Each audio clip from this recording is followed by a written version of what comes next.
Dia nak tengok kita ni layak ataupun tak layak, boleh ataupun tak boleh, mampu ataupun tak mampu.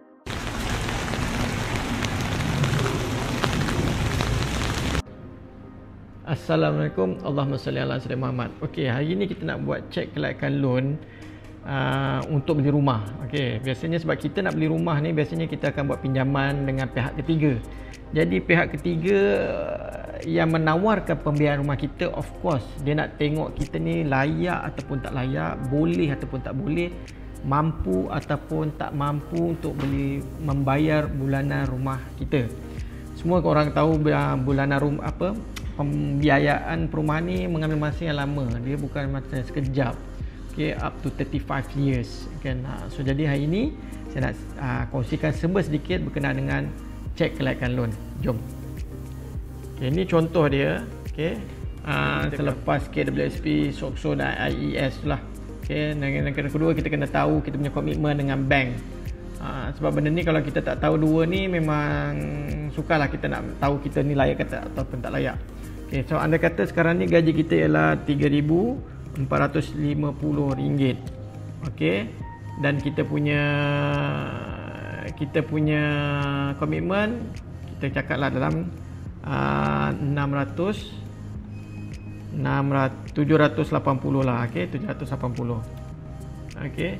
So jadi kat sini kalau kita tengok, sebab kita komitmen kita dengan bank ni, kita ada kereta kita dan semualah. So kalau kita tengok kat sini, kita punya DSR kita lah up to 2,400.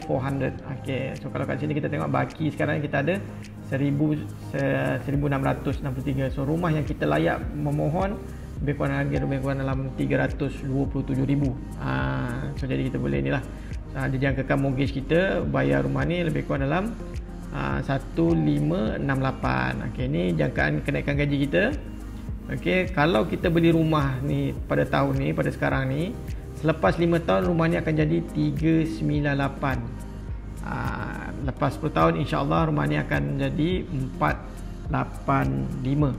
Okay, ini jangkaan nilai tanah saja. Okay, semua dalam ni lah jangkaan, disclaimer, anggaran saja. Okay, bukannya akhiran cepat.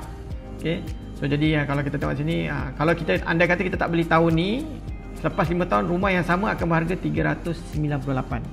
Ya, so kita kena ingat lah. So kalau ada peluang untuk beli rumah, jangan takut, beranikan diri, insya-Allah kita cuba beli. Allah Maha Kaya. Macam so kalau tadi dah tengok kan macam mana. So kalau korang nak tengok benda ni, just PM saya, kita akan cek kelayakan percuma. Don't worry, bagi anggaran saja pun sudah cukup. Kalau nak lebih tepat, PM saya 3 bulan slip gaji, insya-Allah kita boleh tolong kirakan. Percuma, don't worry, percuma. Itu saja. Assalamualaikum, Allahumma salli ala sayyidina Muhammad.